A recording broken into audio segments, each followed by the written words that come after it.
Hello everyone. I hope that you are enjoying the lessons I am uploading in the videos on YouTube. And this is the reinforcement that I am going to make your English natural. How will it sound natural? We will learn today in the chapter of phonetics.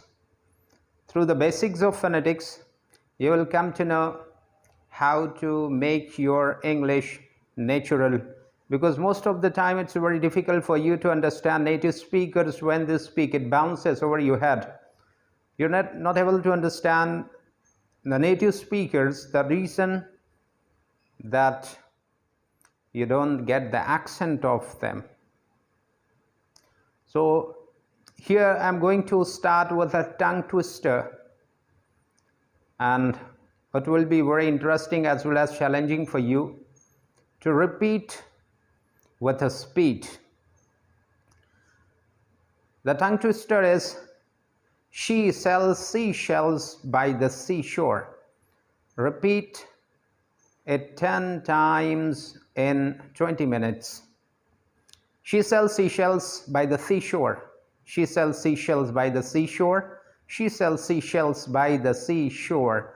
Try to understand the distinction in the sound, because sometimes you find it sa and next time it's sha. So there is a distinction between the sounds, and you should have to imitate it properly as I am saying. She sells seashells by the seashore. Now try it yourselves with the help of a stopwatch. The chapter today has its goal that phonetics becomes very difficult, but it's very easy if you are diligent. If you want to make it natural, then it will not be difficult anymore. If your tongue is little stiff, little hard, will be softened with little exercise and training that I will provide you through my lessons on the YouTube channel. Through Dynamic Natural English, this will be the first lesson on phonetics, which is going to cover most of the vowel sounds. They are 12 in number, excluding diphthong. I'm not going to include diphthong in this chapter, in this lesson. Let's go how to overpower, how to surmount the difficulties that come in your way while pronouncing English sounds. English sounds become difficult for you. So what are the difficulties? Why are them difficult to pronounce? What are the sounds that you find difficult?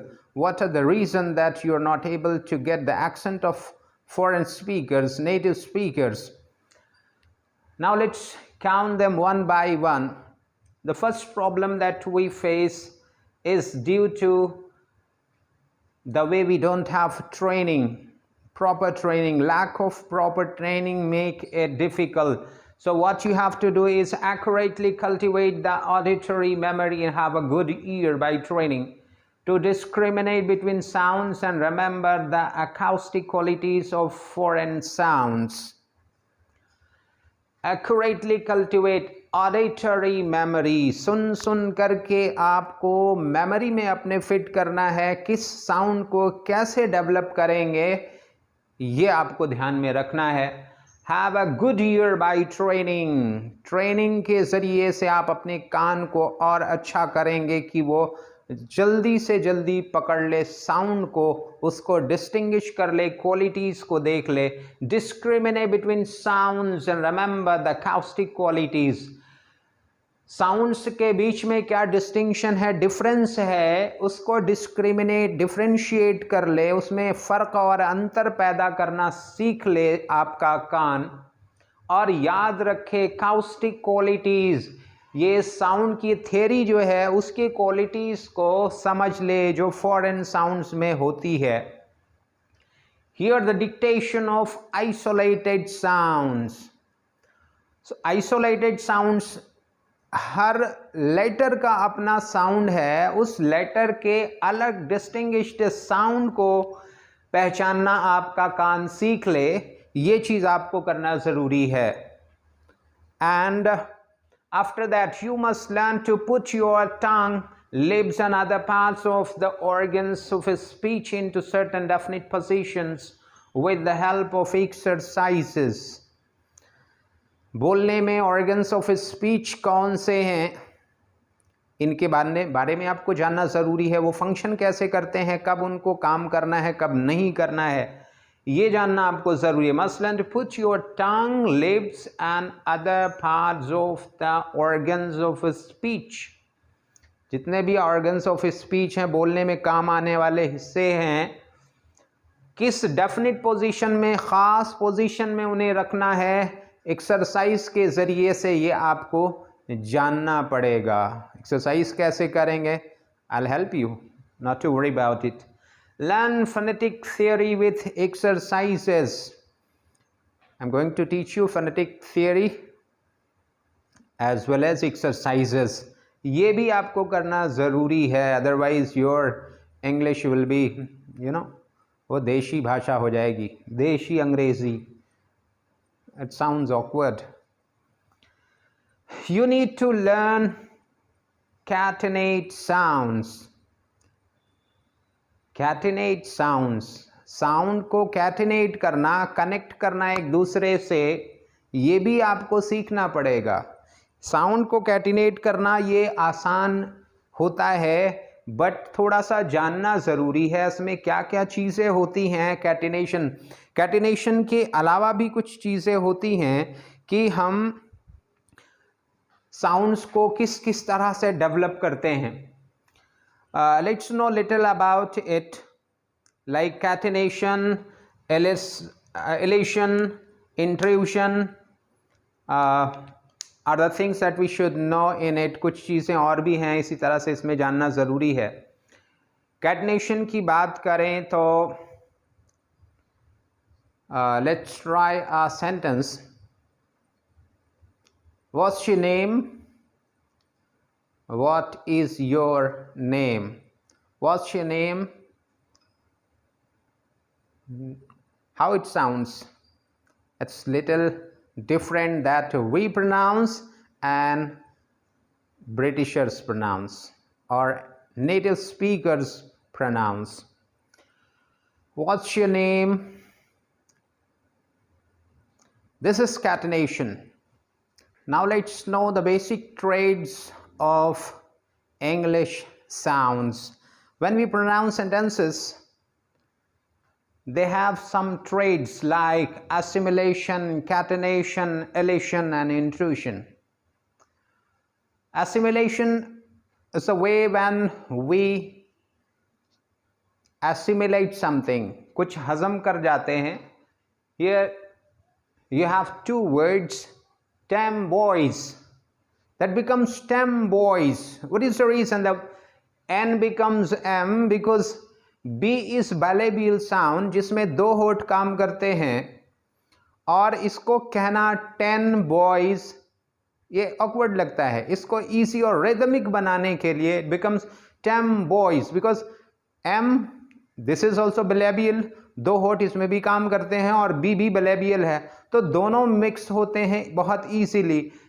10 boys becomes 10 boys. For catenation, as I was talking about how to catenate words, last word mixes to the first, last letter mixes to the first letter, first vowel of the next word. आने वाले word के साथ में वो कैसे mix up हो जाता है, इसको हमें जानना यहाँ पे है. किस तरह से ये सेंटेंस है, What's your name? It becomes What's your name? Indians बोलते हैं What is your name? What is your name? That is not natural. This is not sounds like English language. It's completely different from English one. That's why you have to know this trait of this language, this feature of this language, how to catenate words with words. What's your name? This becomes, make it three different sound. What's your name? It becomes what's your name? What's your name? What's your name? It becomes sound like this. Now elation, when we drop some sound, when we drop some consonant, here it's sandwich. We pronounce it sandwich. Indians pronounce sandwich, but it becomes sandwich. How it sounds? It sounds natural. Sandwich. It makes it rhythmic. Intrusion. When some letters intrude, कुछ letters, कुछ sounds उसमें intrude करते हैं, घुसपैठ करते हैं, शामिल हो जाते हैं. W, R, J are the letters that intrude. ऐसे letters हैं, ये शामिल हो जाते हैं कभी कभी. जैसे go on becomes go on, go on, go on. Law and order becomes law and order, law and order, law and order. Are intruded here in the sound. Law and order becomes law and order. Before that, before going ahead, before knowing about the vowel sounds, we should know our organs of speech. What are them? ये basic है, इसके बारे में जानना बहुत ज़रूरी है. Organs of speech क्या होते हैं, इसको हमें समझना पड़ेगा. Here this is nasal cavity. जब आप साउंड कोई क्रिएट करें, जैसे साउंड, जो मुंह बंद करेंगे तो नाक में nasal cavity में आवाज़ जाती है एंड ये nasal साउंड क्रिएट करता है. ये आप देखेंगे कि यहाँ से इसको देखते हैं, यहाँ पे टीथ है, दांत जिसको टी कहते हैं. टीथ का भी काम आता है इसमें साउंड क्रिएट करने में. ये टीथ रिज है, दांत के ठीक पीछे का हिस्सा, that we call teeth ridge. And after that it is hard palate. ये कड़ा वाला तलवा होता है, this we call hard palate. After that यहाँ पे सॉफ्ट पैलेट होता है, और ये स्पेस जो खाली है बीच में, दिस इज माउथ. ये ब्लैक में दिस इज टंग, जबान है, और जबान के चार अलग अलग हिस्से हैं. First is blade, tip of the टंग के पास, ये ब्लेड ऑफ द टंग कहा जाता है, जबान का ब्लेड. उसके बाद फ्रंट ऑफ द टंग, जो बीच से आगे का हिस्सा होता है, that we call front of the tongue. And this is here back of the tongue, and this is the root of the tongue. यहाँ पे ज़बान की जड़ होती है, इसको रूट कहते हैं. एंड ज़बान के ठीक नीचे ये ज़बान के ही हिस्से जैसा होता है, एंड विंड पाइप के पास में एपिग्लॉटिस बोलते हैं इसको, ये थोड़ा डार्क रेड कलर में. इसके बाद ये जो स्पेस खाली है, इस खाली स्पेस को फेरिंग्स बोलते हैं. यहाँ पे स्पेस होता है और ब्रेथ पास होती है यहाँ से. And here you know here lips, after teeth here is lips. Lips भी काम आते हैं इसको बोलने के लिए. जब हम साउंड क्रिएट करते हैं, lips also very important parts of phonetics to create sound. And after that you find here larynx. ये larynx कहलाता है. इसका भी important रोल होता है क्योंकि यहीं पे लगा हुआ, here it is you know vocal cord. ये vocal cord, it is same like your lips. जबान ही की तरह से ये होता है, because sometimes it loses and let's say a pass, and sometimes it comes closer and stops the breath to pass. ज़बान होठ की तरह से ही ये होता है. ये कभी एयर पैसेज को रोक देता है और कभी फ्री कर देता है, कभी एक साथ में मिल करके और एयर के प्रेशर से ये वाइब्रेट करता है, तो वाइब्रेशन इसमें होता है, तो वॉइस निकलती है, आवाज़ निकलती है. And again you find here pharynx and here uvula is here, this part, you can say जो सॉफ्ट पैलेट होता है उसका लास्ट वाला हिस्सा, दिस इज uvula. इस तरह से ये ऑर्गन्स ऑफ स्पीच होते हैं और इनका फंक्शन जो होता है, ये जब हम प्रैक्टिस करेंगे you will find how to use these organs of speech. Organs of speech का बहुत इम्पॉर्टेंट रोल होता है जब हम इंग्लिश बोलते हैं, उसके साउंड को समझ करके नेचुरल इंग्लिश बोलते हैं, then it becomes very important to know the etymology of this organs of speech. इसको समझना ज़रूरी है. आफ्टर दैट अब हम आते हैं कि कितने साउंड्स होते हैं वॉवल्स के. वॉवल के साउंड्स को हम सीखना शुरू करेंगे जिससे कि हमारी इंग्लिश नेचुरल इंग्लिश हो जाए. एक्सेंट जो हमारी ब्रिटिशर्स की एक्सेंट है वो हम पालें, and the language of native speaker shouldn't bounce over our head. हमारे सर से अंग्रेज़ों की भाषा ऊपर ना जाए, इसको हम जानने के लिए इस चीज़ को सीखेंगे और आसानी से सीखेंगे. ये नहीं है you haven't to take stress that it will be going very difficult lesson for you, not able to understand this all the parts of speech and the terminology used to describe the organs of speech. Doesn't matter much. You have to imitate me, you have to copy me so as to create the same sound. I'll dictate the sounds and you will follow. Just say the sound and observe the distinction and the usage of organs of speech, how they works. So now I will start teaching you 12 vowel sounds. Vowel sounds, their differences and their usage in words with example, so as to make a clear difference and distinction between sounds of different phonemes.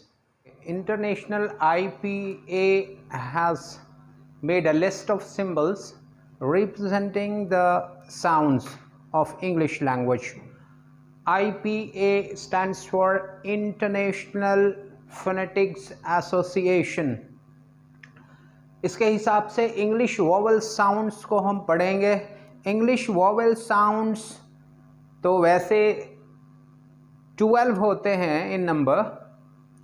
Diphthong लेंगे तो और आगे चले जाएंगे. हम अभी vowel sounds को पढ़ते हैं जो 12 इन नंबर हैं, जो सिंगल वॉवल साउंड्स हैं.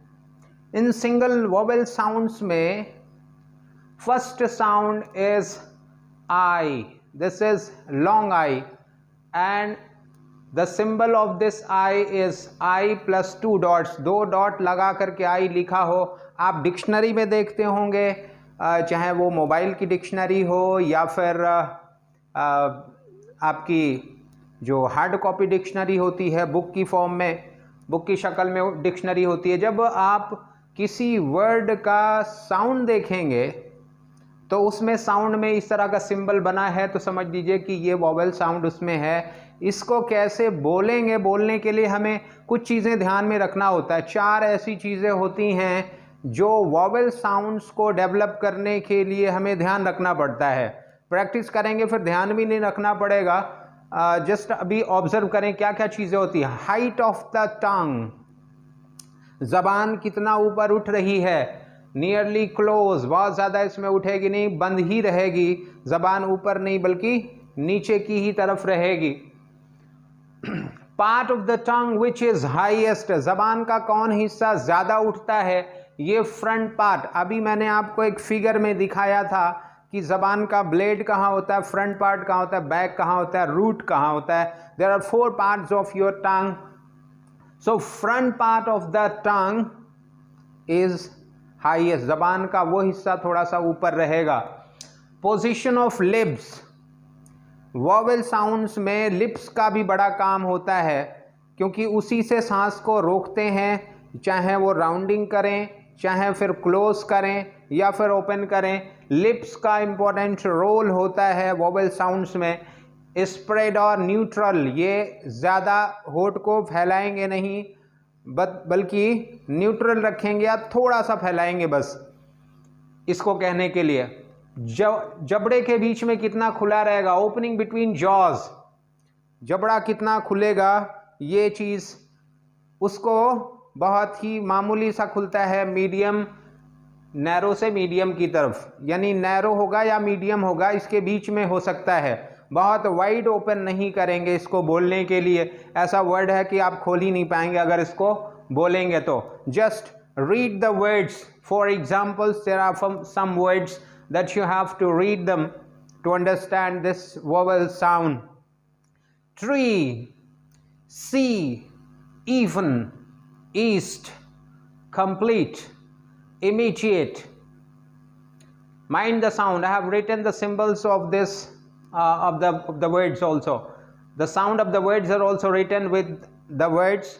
Words के साथ साथ हमने sound भी लिख दिया है, आप इसको पहचान करेंगे. TRI, ये वॉवेल साउंड आई लिखा हुआ है. सी के साथ SI वॉवेल साउंड. ईफन, ये VN साउंड होता है. East, I vowel sound number 1, ST. Complete, ये शुआ इसको बोलते हैं. के बाद जो है बहुत शॉर्ट वॉवेल के लिए शुआ लगाते हैं, इसको शुआ बोलते हैं. SHWA, SCHWA शुआ होता है. कंप्लीट, यहाँ पे ये वॉवेल साउंड नंबर 1 लगा है. इमीडिएट, यहाँ M के बाद वॉवेल साउंड नंबर 1 लगा हुआ है. Now come to the next, number 2 vowel sound. दूसरा वॉवेल साउंड जो होता है, इसमें भी 4 चीज़ें हमें ध्यान में रखना होता है. सेम वॉवेल, सारे वॉवेल्स में यही 4 चीज़ें ध्यान में रखना होता है. हाइट ऑफ द टंग कितना रहेगा, हाफ क्लोज, यानी कि ना तो पूरा खुलेगा ना पूरा बंद रहेगा, हाफ क्लोज होगा. और कौन सा पार्ट ज़्यादा उठता है, ये फ्रंट का पीछे वाला हिस्सा. बैक से, जस्ट बैक से थोड़ा सा आगे की तरफ आएंगे, फ्रंट की तरफ, वो हिस्सा सबसे ज़्यादा उठा रहेगा जबान पूरे टंग में. उसके बाद जबान की, होठ की पोजीशन क्या रहेगी, स्प्रेड और न्यूट्रल. जबान की पोजीशन न्यूट्रल रहेगी या थोड़ा सा फैलेगी, बहुत ज़्यादा नहीं फैला सकते हैं. दोनों जबड़े के बीच में कितना खुलेगा, नैरो टू मीडियम. ये बंद रहेगा या फिर थोड़ा सा खुलेगा, narrow to medium. Narrow to medium, ये ओपनिंग ऑफ द जॉज होगी. Let's read these words. The words having the sound of vowel number 2. Fit, FIT, यहाँ पे वॉवेल साउंड ये लिखा हुआ है. रिच, किंग, यहाँ पे N के साथ नेसल साउंड के साथ में G लगा होता है, तो ये इसका सिंबल होता है. This is king. Except, examine, horses, useless. अभी हम लोग इंडियन इस तरह से बोलते हैं, इसको हॉर्सेस बोलते हैं. This is not horses, this is horses. Horses. Useless, this is useless. Now come to vowel sound number 3. First observe these 4 distinctive parts of our organs of speech. कैसे वो होते हैं, इनको चारों को देखना. Height of the tongue, intermediate, ये जबान का, जबान किस तरह से, उसकी ऊंचाई कितना रहेगी, बहुत मीडियम ऊपर जाएगी. कौन सा हिस्सा जबान का वो उठा रहेगा, दैट इज फ्रंट, यानी कि टिप ऑफ द टंग से पीछे जाएंगे. Front part of the tongue is highest raised. Position of lips, spread और न्यूट्रल. लिप्स की पोजीशन बहुत ज़्यादा खुली नहीं रहेगी, ये थोड़ा सा स्प्रेड करेंगे या न्यूट्रल रहेगी, दोनों के बीच में, स्प्रेड और न्यूट्रल के बीच में. ओपनिंग ऑफ जॉज, ये मीडियम खुलेगा यहाँ पे. Now read the words given for examples. Pen, text, deaf, gem, man, neck. Now come to vowel number 4. The symbol of this vowel number 4 is a single vowel sound, but it looks like it's a double sound. Diphthong की तरह से लिखा हुआ है, but ये diphthong नहीं है, ये वॉवेल साउंड नंबर 4 है। इसको पहले ऑब्जर्व करेंगे इन 4 चीज़ों को। Height of the tongue, half open to open, highest part of tongue, front part of the tongue is highest, सबसे ऊंचा वही हाईएस्ट होता है, फ्रंट पार्ट। लिप्स की पोजीशन होगी, लिप्स स्प्रेड होगा या न्यूट्रल होगा, बहुत ज़्यादा वाइड ओपन नहीं करेंगे, बहुत स्प्रेड नहीं करेंगे। Opening of the jaws medium to wide, jaws जबड़े का खुलना मीडियम से वाइड, थोड़ा सा ज़्यादा इसमें ओपन करना पड़ता है। Now let's read the words so that we can understand the sound of this vowel number 4. Pat, bad. Tax, damp. Lamb, cat. Exact, thank. अब आपको पता चला होगा कि इसमें ये सिंबल लगा हुआ है, इसको प्रोनाउंस करने के लिए वाइड टू नैरो करते हैं, पहले ओपन होकर के फिर नैरो की तरफ आएगा। Pat, bad, again read it again, tax, damp, lamb, cat, exact, thank. Now come to vowel number 4. Vowel number 4 is here with this symbol, and let's know the features of parts of speech. What should be the positions of them, कैसे वो रहेंगे, organs of speech, इसको हमें पहले देखना है कि height of the tongue, ये 4 चीज़ें हमें ध्यान में रखना है। height of the tongue, part of the tongue which is highest raise, positioning of lips भी देखना है, और opening of the jaws, ये 4 चीज़ें ऐसी हैं जो वॉवेल साउंड को डेवलप करने के लिए बहुत ही इंपॉर्टेंट रोल होता है, उन्हीं से वॉवेल साउंड ही क्रिएट होते हैं। Now come to see height of the tongue, it is fully open, यहाँ पे अब जबान को आपको खोलना पड़ेगा, इसको कहने के लिए आ साउंड है। Part of the tongue which is highest, centre of the back, back जो पार्ट हमने आपको फिगर में आप चेक करेंगे, बैक जो जबान का जहाँ पे बी लिखा हुआ है वो बैक का सेंटर जो है, यानी कि बीच से थोड़ा सा पीछे जाएंगे, वो पार्ट सबसे हाईएस्ट ऊपर होगा। लिप्स की पोजीशन न्यूट्रल होगी, लिप्स को बहुत ज़्यादा कुछ काम नहीं करना है। And opening between jaws medium to wide, यहाँ पे जबड़े को थोड़ा सा खोलना पड़ेगा। Now let's read the words of the sound. Half, ah, this is a sound, half, patch, garden, class, fast, calm.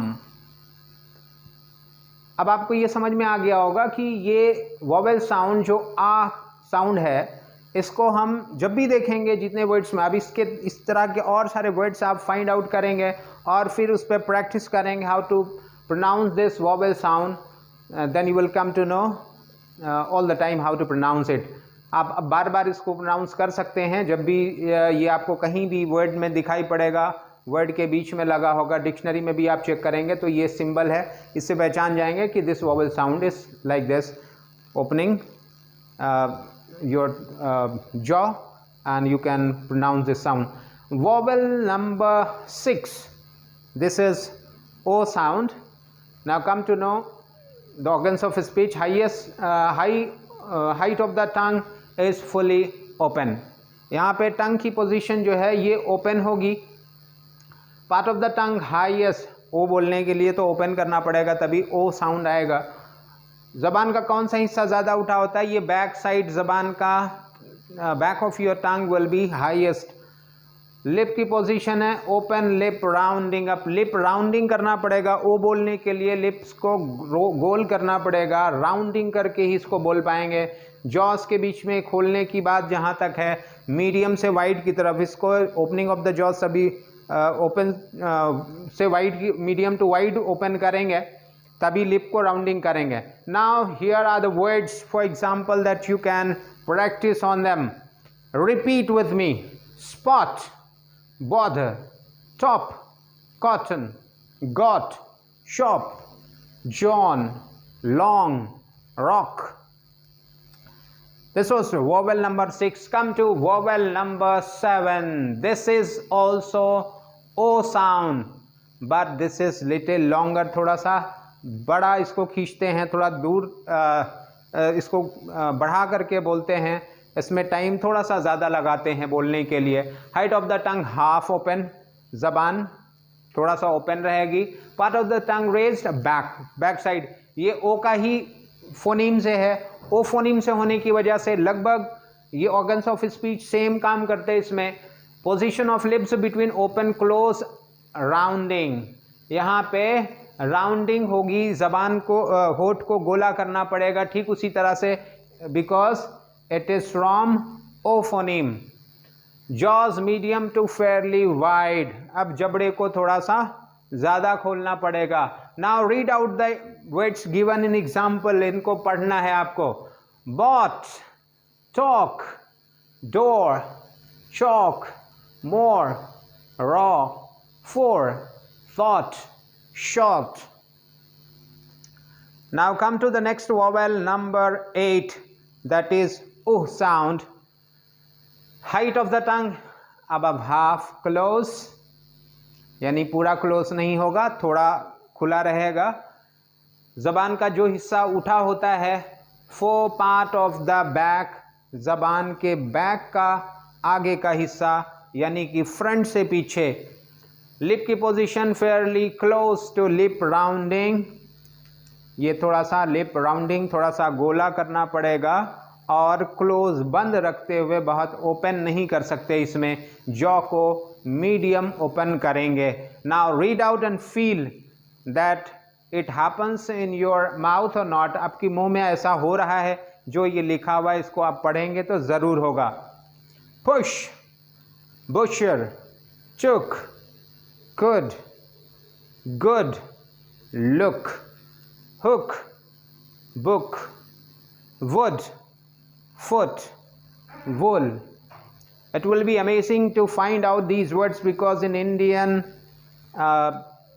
English speaking course or in Indian languages you find these words like foot, wool, those are completely wrong. Now from now onwards you will start pronouncing them using this vowel sound U, like foot, wool. Okay, in this sequence now come to vowel number 9. This is U sound. Let's see the organs of a speech. Height of the tongue is nearly close. Part of the tongue which is highest, this is back, back ही सबसे ज़्यादा उठता है उसमें। Lips की position close lip rounding, ज़बान होठ को थोड़ा करीब रखेंगे और राउंडिंग गोला भी करेंगे ऊ करके। Opening between jaws narrow to medium, जबड़ा नैरो टू मीडियम, बहुत वाइड ओपन नहीं खोल सकते इसमें। Now say the words and enjoy it, अभी आपको बहुत स्ट्रेस लेने की ज़रूरत नहीं है। When you will start practicing these words, you will be able to pronounce them easily without any stress or trouble. Pool, boot, tomb. Most of the time people say this tomb. It is completely wrong. आपको समझ में आ रहा होगा कितने गलत pronunciation किए जाते हैं। This is tomb. Be silent. Vowel यहाँ पे है। doom, shove, June, move, noon, soon, moon. These are the words that you can pronounce with this vowel sound number 9. Again there is very short vowel sound number 10, like a without a line, बिना line के ए की तरह बना रहे, that is short vowel sound a. Now positions of the organs of speech of vowel sounds. Height of the tongue half open, part of the tongue which is highest, four part of the back, back का अगला हिस्सा यानी front के पीछे वाला part थोड़ा सा ऊपर उठा रहेगा। लिप की पोजीशन स्प्रेड, यहाँ पे थोड़ा सा लिप्स को फैलाना होगा और जॉस को वाइड ओपन करना पड़ेगा। Read the word and feel the organs of speech, how it works. A sponge, butter, tug, dull, come, gun, chuckle, money. All these are short vowel a. Butter, tug, dull, come, gun, chuckle, money. Now come to the second last vowel sound, which is a sound, which is schwa and double I. This is vowel number 11. Just see the features of organs of speech, how the organs of speech work. Height of the tongue between open and close. Part of the tongue raised, central part of the tongue is raised. Back and front दोनों के बीच में जो part होता है उसको उठाना है. लिप्स की पोजीशन स्प्रेड होगी और opening of jaws narrow. Jaws narrow रहेगा, इसको ज़्यादा वाइड ओपन नहीं करेंगे. से these words, pronounce them and feel the organs of speech as written here. Her, fur, bird, turn, work, world, curtsy, journey. Now the last but not the least vowel sound, named as schwa, SCHWA, is written for this vowel symbol called schwa, and this is very neutral sound, very short sound. बहुत ही छोटा sound होता है. इसको pronounce करने के लिए उल्टा ई की तरह से बना रहता है और इसमें organs of speech बहुत light काम करते हैं. Height of the tongue nearly closed, highest part of the tongue, that is a front part. Position of lips spread to neutral, neutral के करीब में ही होता है. Jaws open. Say these words: Thomas, salad, breakfast. Most of the time people speak this word breakfast, which is totally wrong. This word is pronounced as breakfast. Standard, melody. Where I have marked, these are schwa sounds. So enjoy and practice. Don't be tensed seeing these number of vowel sounds. As you know, there are only 5 vowels, A, E, I, O, U, but sounds are in large number, and after these 12 vowel sounds we will find diphthong, double vowel sounds. अभी इससे भी ज़्यादा vowel sounds हैं. ये परेशानी की बात नहीं है. इसको लगता है बहुत मुश्किल है, टेंस्ड होने की बात नहीं है. You have just only to practice and make it easy so that you can speak natural English. To make your English natural, you have to take little pain, otherwise nothing comes without pain. And again, I'll request you to subscribe and like this channel and share it with your friends so that make their English natural. I hope that you must have enjoyed this lesson, as no more videos are found anywhere or classes are not held on the topics like I have held it here in this video. Thank you.